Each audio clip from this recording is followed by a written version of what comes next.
प्राप्त करने के लिए पहला क्या था, आरक्षित उद्योग, आरक्षण के नियम लगाए।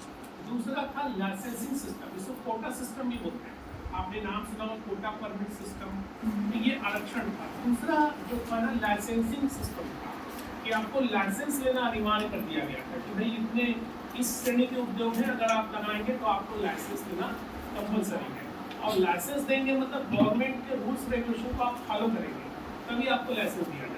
तो एक तरह से उनको भी नियंत्रण करने की एक फीलिंग थी। तीसरा उन्होंने जो सिस्टम अपनाया था वो था आपका इंस्पेक्टर राज था। इंस्पेक्टर राज मतलब इंस्पेक्टरों की नियुक्ति की गई इंस्पेक्शन करने के लिए कि जो भी उद्योग हैं आप वहाँ जाएंगे और चेक करेंगे कि हमारे जो सरकारी जो मानक हैं, हमारे रूल्स रेगुलेशन है, उसका पालन कर रहे हैं कि नहीं कर रहे हैं, है ना। ये भी नियंत्रण करने का एक माध्यम है। फिर तीसरा हमारे यहाँ एकाधिकार और प्रतिबंधात्मक कानून लगाया गया, MRTP एक्ट बोलते हैं। एकाधिकार और प्रतिबंधात्मक कानून का मतलब ये है कि निजी क्षेत्र अगर निवेशक करेंगे, निवेश करेंगे, तो पहले सरकार की परमिशन लेनी होती थी, कि सरकार उसको देखेगी कि भाई हमने कितना मतलब उसकी एकाधिकार तो नहीं बन रहा है, क्योंकि एकाधिकार होगा तो मनमाना व्यवहार होगा, शोषण होगा, तो ये देखने के बाद ही वो परमिट करेंगे। ठीक, ये नियम लगा के रखते हैं। और चौथा नियम था फेरा कानून, है ना, फॉरेन एक्सचेंज ट्रेड एक्ट बोलते हैं, है ना, रेगुलेशन एक्ट। ठीक है, विदेशी मुद्रा नियंत्रण अधिनियम, कि विदेशी निवेश को भी यहाँ पर क्या किया गया था, नियंत्रित किया गया था सरकार के परमिशन के बगैर, और सरकार के बहुत सारे गाइडलाइंस थे, उसी को जो फॉलो करेंगे उसी को हम विदेशी निवेश करेंगे। ठीक, ये एक्चुअल में ये सिस्टम अडॉप्ट किया गया था। ठीक, और किसके लिए, ताकि सरकार का नियंत्रण बना रहे, समाजवाद। और बड़े पैमाने पर हमने विदेशों से लोन लिया, तो बड़े पैमाने से लोन लेकर ना बड़े पैमाने पर सार्वजनिक क्षेत्र उद्योगों की स्थापना हुई, जिसको पब्लिक सेक्टर यूनिट कहते हैं, जिसके यहाँ आपकी एक संस्था ब्लाइस पास से होता है। इसका उद्देश्य क्या था, बड़े पैमाने पर इन उद्योगों की स्थापना का उद्देश्य था बड़े पैमाने पर रोजगार का सृजन करना, है ना, और साथ ही साथ ज़्यादा लोगों को रोजगार मिलेगा तो कृषि के अलावा उद्योग पे, कृषि पे निर्भरता कम होगी, उद्योग भी रोजगार का माध्यम बनेगा, और साथ ही साथ प्रति व्यक्ति आय बढ़ेगी, राष्ट्रीय आय बढ़ेगी, हमारे विदेशों पे निर्भरता जो उर्वरक पे है और इन चीज़ों पे कम हो जाएगी, विदेशी मुद्रा भंडार हमारा बचेगा, आयातक की जगह निर्यातक देश बनेंगे, और साथ ही एक समतामूलक समाज की स्थापना भी होगी। ये ऐसे बड़े उद्देश्यों के साथ बड़े पैमाने पर लोन लिया, और लोन लेने के बाद बड़े उद्योगों की स्थापना की। आपको बता दूं, नेहरू जी ने इन उद्योगों को आधुनिक मंदिर की संज्ञा दी। आधुनिक मंदिर की संज्ञा इसलिए दी थी कि यहीं से विकास और समृद्धि का रास्ता खुलता है, इसलिए आधुनिक मंदिर की संज्ञा दी।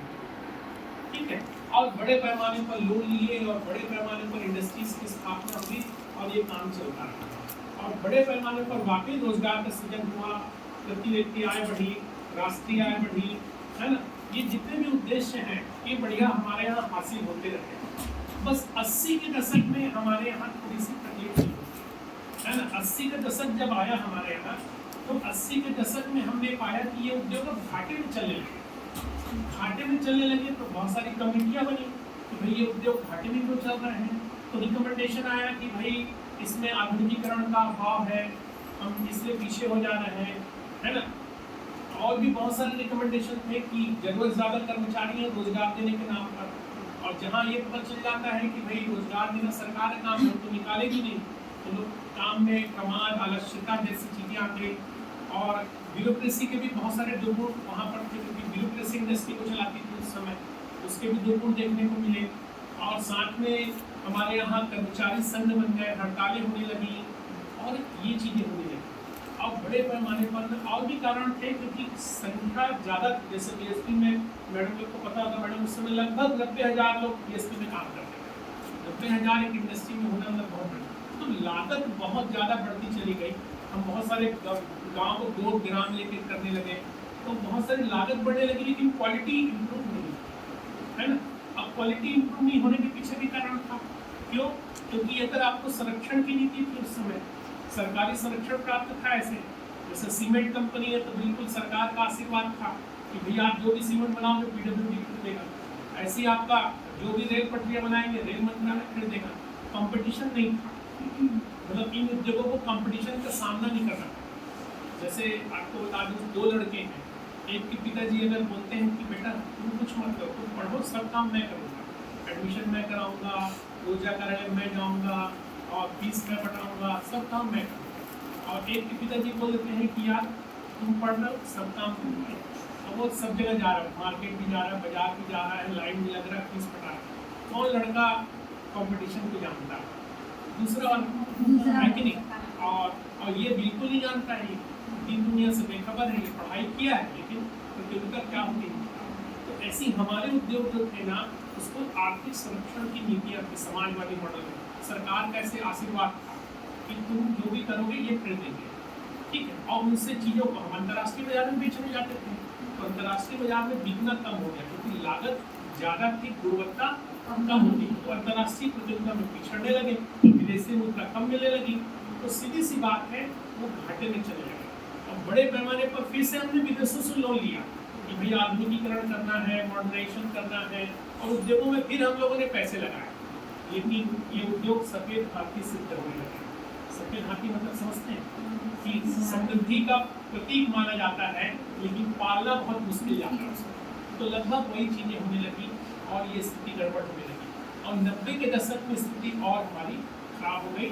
और हमारे जो प्रधानमंत्री थे चंद्रशेखर जी, उस समय प्रधानमंत्री थे, ये स्थिति आ गई सोना गिरवी रखने की। हमारी स्थिति इतनी खराब हो गई कि सोना गिरवी रखने की नौबत आ गई और हमने सोना गिरवी रखा, और ये हमारी आर्थिक स्थिति लगभग फिर वही जो स्थितियों हम लोग आ गए थे। बड़े पैमाने पर बेरोजगारी, गरीबी और प्रति व्यक्ति आय कम होना, राष्ट्रीय आय कम होना, ये इस टाइप की समस्याएं आने लगी। तब ऐसे में हमारे यहाँ पी.वी. नरसिम्हा राव प्रधानमंत्री बने और एक बड़े वित्त विशेषज्ञ डॉक्टर मनमोहन सिंह जो है वित्त मंत्री के रूप में यहाँ पे आगमन हुआ। और फिर उन्होंने इस जो पूरी संकटग्रस्त जो अर्थव्यवस्था थी उसमें कैसे सुधार लाए, कैसे पुनर्जीवन लाया जाए, कैसे उसको बूम की स्थिति में लाया जाए, कैसे उसमें फिर से तेजी लाई जाए, इसके लिए फिर उन्होंने एक नई इंडस्ट्रियल पॉलिसी लाई जो कब आई 1991 में। और वो जो औद्योगिक नीति थी हमारी, वो यू टर्न लेने वाली औद्योगिक नीति थी। और उस औद्योगिक नीति में हमारे यहाँ जो है आर्थिक सुधार कार्यक्रमों को अपनाया गया। और आर्थिक सुधार कार्यक्रम के 3 चरण, पहला LEG लिबरलाइजेशन, प्राइवेटाइजेशन, ग्लोबलाइजेशन, ठीक है। और यहीं से उदारीकरण का जन्म होता है और यहीं से आर्थिक सुधार कार्यक्रमों का जन्म होता है। और ये तीनों का मैं मीनिंग बताता हूँ, फिर इसके हम इसके पक्ष विपक्ष में बहुत विस्तार से चर्चा करेंगे। तो पहला उदारीकरण की जो नीति थी, है ना, और यहीं से फिर एक नया बदलाव और नया परिवर्तन देखने को हमारी औद्योगिक नीति, ये आपका इंटरव्यू है, ठीक है।